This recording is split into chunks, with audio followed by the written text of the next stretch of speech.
সম্মানিত তৌহিদ জনতা, আজকে করগুনা আজকের এই তৌহিদ জনতার উদ্যোগে আজকের এই বিশ্ব নবীর অপমাননের আজকের এই কটূক্তি, পুরোহিত কর্তৃক কটূক্তি ও ধর্মীয় অনুভূতিতে আঘাত আনার কারণে আজকের এই প্রতিবাদ সভা। সম্মানিত উলামায়ে কেরাম, যুবক ভাইয়েরা, আমি সংক্ষিপ্ত দুইটা কথা বলবো। মুসলমানের কাজ হইল কি মানুষকে শান্তি দেওয়া। মুসলমান 2-3 দিন আগেই যে ঘটনা ঘটলো ভারতের মধ্যে, এখনো মুসলমান এই দেশের মানুষ, হিন্দু বৌদ্ধ খ্রিস্টান যারাই আছে এখনো শান্তিতে রয়েছে। এটাই প্রমাণ করে মুসলমান মানুষের মধ্যে আঘাত করতে চায় না।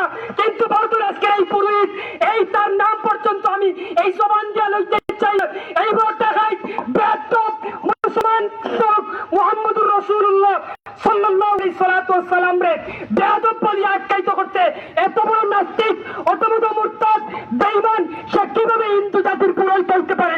আমি জাতির কাছে জানতে চাই, জাতির কাছে জানতে চাই।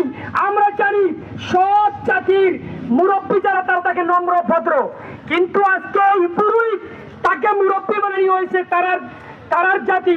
কিন্তু এত বড় বেয়াদব হওয়ার কারণে আমাদের কলিজার টুকরা নবী মুহাম্মদের ইজ্জতের উপর আক্রমণ করতে, এত বড় বেয়াদব আক্রমণ করার কারণে আমি আজকের বিশ্বের আন্তর্জাতিক ইন্টারন্যাশনাল যে আজকে এই জাতিসংঘের মধ্যে যে আলোচনা করতেন বিশ্ব, আজকের আমাদের দেশের যে ডক্টর ইউনূস সাহেব, ওনাকে বলবো আন্তর্জাতিকভাবে একটা স্বীকৃতি, একটা আবেদন তুলেন যে নবী মুহাম্মদুর রাসূলুল্লাহ সম্পর্কে কোনো ব্যক্তি যদি কোনো কথা তুলে আন্তর্জাতিকভাবে তাকে বয়কট করা, তাকে ফাঁসির কাস্টে ঝুলানোর জন্য বিনীতভাবে অনুরোধ জানাচ্ছি। অতীতে দেখছি এই দেশের মধ্যে অনেকের বাবা নামে কোনো কিছু কটূক্তি করলে লগে লগে গ্রেফতার। কিন্তু আমি আশ্চর্যের বিষয়ে দাবি জানাই, আজকে আমার কাছে আশ্চর্য লাগে ওই বিষয়টা যে এই দেশের অতীতে অনেক সরকার গেছে, যেই সরকারের বাবার নামে কোনো কিছু বললে লগে লগে গ্রেফতার, জেল 7 বছরের জেল হতে পারে।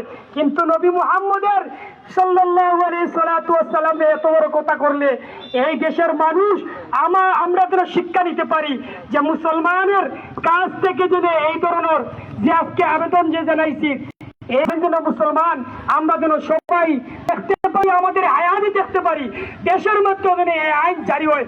নবী মুহাম্মদকে কেউ কোনো কথা বললে লগে লগে তারে ফাঁসির কাস্টে ঝুলানোর এই জন্য আবেদন সরকারের কাছে আমি যাইব।